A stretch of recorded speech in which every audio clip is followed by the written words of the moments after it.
So our keynote speaker tonight is Harry Bunn, who's the president and CEO of Ronan Corporation, a marketing, consulting, and research firm focusing on business-to-business companies, in particular the technology sector. He has consulted to many of the largest companies, including IBM, Hewlett-Packard, Microsoft, Dell, and goes on and on and on, God bless him. He has written a number of articles for Chief Executive Magazine and other publications, and has spoken at a wide range of conferences, and he's got a book here, that he's handing out. And I'll have to tell you a funny story, because some of us have been around for a while, like myself. And we were talking about IBM, which Harry's done a lot of work with IBM. And so I said, and we're talking about the transitions that IBM went through, and I said, yeah, I'll sort of never forgive them from the day that they took professional services and started charging for it, because it used to be when you buy hardware from IBM, they'd bring a team of people in, and they'd stay till it's operational, and you'd be happy, and they keep coming back and coming back and coming back, and then that stopped all of a sudden. They started billing you for that. Harry said, you can probably blame me, because I did a study that showed them that's the way they had to go. So join me in welcoming Harry, okay? Thank you.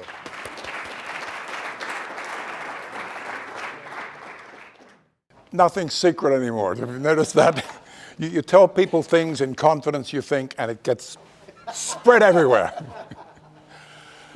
Well, thank you very much indeed for coming tonight. The awards are going to be extremely exciting. I'm excited to be here. And I just want to spend a little bit of time taking a few of the ideas from the book, so I'm not going to give you the whole deal, but just a few of the ideas which I think are probably most prevalent and most important to us. If we think about it, about 7, 8 years ago, the world was very different. There's been a lot of changes. We're in the middle of a global recession at that time, and since then, globalization has accelerated, so small companies as well as just large multinationals are able to operate in multiple countries, and you can even have like a 2 or 3 person company operating across national boundaries without any problems whatsoever now. As well, information technology and the use of the internet allows us all to go in there and check prices on our cell phones, on our PCs, whatever it might be. The world has fundamentally changed during that 7 or 8 year period. What's happened from a company point of view is really pretty scary. Although the stock prices have all gone up, and don't ask me how that happens, but there it happens, revenues for the majority of the companies have not increased that much over that 7 or 8 year time period, other than through acquisitions, which is really not counting. As well as that, the margins have been squeezed because they can charge less price. It's become far more commoditized. It's a very, very difficult scenario. So companies are facing a situation where they are very difficult to differentiate their products from their competitors' products. The growth rate in their industry is in fact low. So the only way they can actually make revenue gains is in fact either by acquisitions or by stealing share from other companies. And if you can't differentiate from your competitors, it's quite difficult to actually steal that extra share. The way we believe that you can actually do that is through customer experience. It's the one area that's still out there, and it's pristine, and it's a huge opportunity.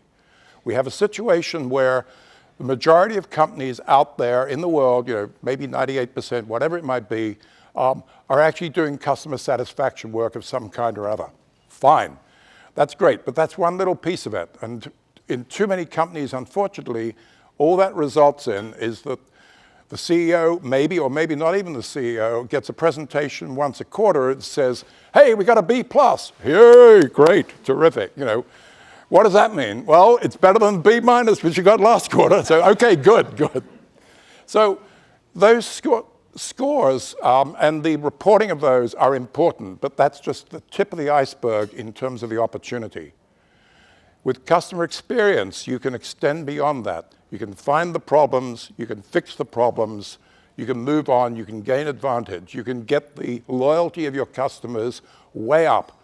And that's something you can do at reasonable cost. It's not free, it's reasonable cost, and in some cases, you can actually make savings even doing that. Bottom line is, it gives you that competitive advantage which nobody else is necessarily going to get. Although your competitors are going to be trying just as well as you are to do this. So you've got to be on top of the game, and you've got to be able to get out there and make it all happen. So question is, how do you implement customer experience? The title of the book is It's Not That Easy, and believe me, it's not that easy, and I think we'd all agree with that. Even a regular customer satisfaction study is not trivial to pull off and get right. When you start adding all of the other elements of customer experience, it really does become very complex, particularly if you're talking about a large company. A small company, in fact, we saw two fabulous examples today, Bullhorn and Rapid7, two companies which the CEO had embraced the concept, had actually embraced it and said, this is what's going to drive our companies. And I think it was very clear from those presentations that that had worked.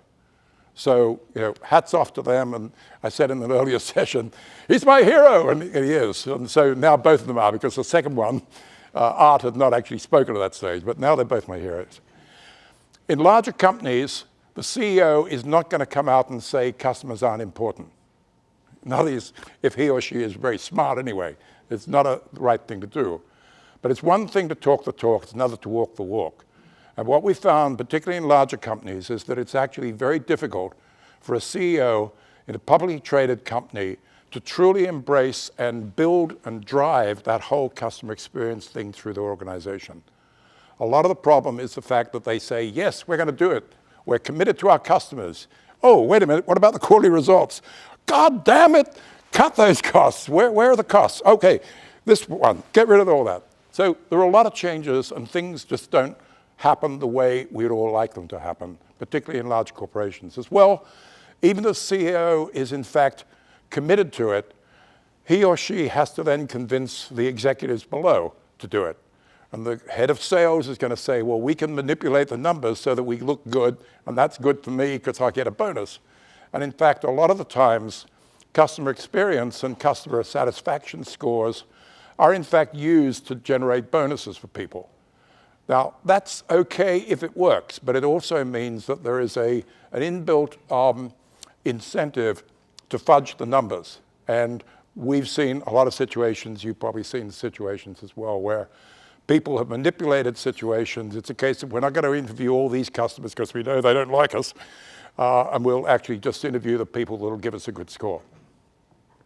So what does it take to make customer experience work? It takes very much involvement and embrace of that concept by the CEO.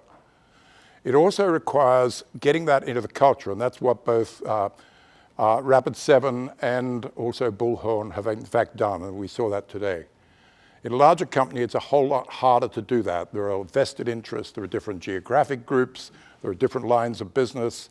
There's a lot of war and politics going back and forth. That sort of stuff is really tough to fight your way through and actually make the odds that you're trying to get to. So doing those two things is difficult. Then you get a situation where if you're, in fact, in one of those large companies and you're in charge of customer experience, you're the customer experience leader, where are you in the hierarchy of that organization? Ideally, you're reporting to the CEO. Not necessarily the case in a lot of cases. So it's really a challenge. Even in a company like Bullhorn, it's going to be difficult to implement this. It ain't easy. But in a large corporation, when you have a lot of these other interests that we talked about, it actually becomes very difficult. So how can you pull it off? How can you get there? I believe that the way to do it, and I can give you a couple of examples in a minute. First of all, you've got to be realistic about what you can achieve and what you can't. You don't want to oversell what you think you can deliver. You don't want to go in there and say, we'll get all this done by the end of the week or by the end of the year or whatever. Set yourself realistic targets and then meet those targets. The other approach is, in fact, to find a really neat project that you can actually display true value to people. And particularly if you can get the CEO involved in understanding that, that gives you the credibility to then say, okay, and what I want to do next is, boom, it's a case of do it. An example that I'll give you is a software company on the West Coast that we work with. They had done their regular customer satisfaction study globally, 30,000 interviews, not a trivial exercise. They came back, and the one thing that's really stood out in the overall results was that their customers were looking for a clear statement of their strategy, and they weren't getting it. So this wasn't a case of what I call customer service, they never answer the phone. It was at a fairly high level, and actually a very interesting one. This company had in fact made a lot of acquisitions, and nobody quite was sure how they fitted together and what that was going to be as the company moved forward. So the person in charge of, he was a vice president in charge of customer advocacy was the actual title, which is interesting. He was actually, found that out. He went to the CEO who he knew, and they sat down. He said, let us actually do work, find out what's wrong, and fix it. And so it was very clear. It was a case of we need to be able to communicate our strategy, and we need to know how to do that to our customers. And so he launched a campaign, we worked with him on it, and we went to a whole bunch of different countries, to both their business partners and also their end customers, and actually developed what the customers were really looking for in a statement of strategy, what they'd be satisfied with, what they wouldn't be satisfied with, and so on. We went back, we worked together, it got pulled out, and then it was actually used by the salespeople globally to actually say, this is where we're going in the future, this is what we do, this is what we don't do. And it was extraordinarily successful, and the VP of Customer Advocacy did not make senior VP, pity about that, but never mind. But he got a lot of credibility for that, and then was able to start implementing some other programs. So try, go slowly, be realistic with your goals, and I would recommend finding a project to actually really make your mark. The more strategic that project is, the better. I'm not going to rattle on any longer. Read the book. It's a fairly light read. It's only 128 pages or something. Why did I write it? Somebody asked me this evening. I'm not really sure. It was sort of funny. It was one of those things that I'd done this for a long time. People had asked me questions about it, and I developed some ideas, and I just started writing it down. I structured it out and then wrote it accordingly. It was sort of interesting because Omega's playbook and this book are pretty close together. I mean, there's not a lot of difference between the approach that Omega takes and the approach that I've set out here. And so John and I were talking last night, I think it was. Seems like forever, but anyway. And it was a case of, did you look over my shoulder? No, I didn't look over your shoulder either. So we came at it separately, and I think we agreed that it was probably because there were a set of very logical steps. And if you think that what you want to achieve is to really enhance that customer experience and gain from it, then these are the sort of steps in the book and in the playbook that really you need to go through to make it all happen. So thank you very much indeed. I hope you enjoy the book. If you want me to sign it, I'm happy to do so. I will not write any numbers above that, just the signature. Thank you very much. Thank you, Harry.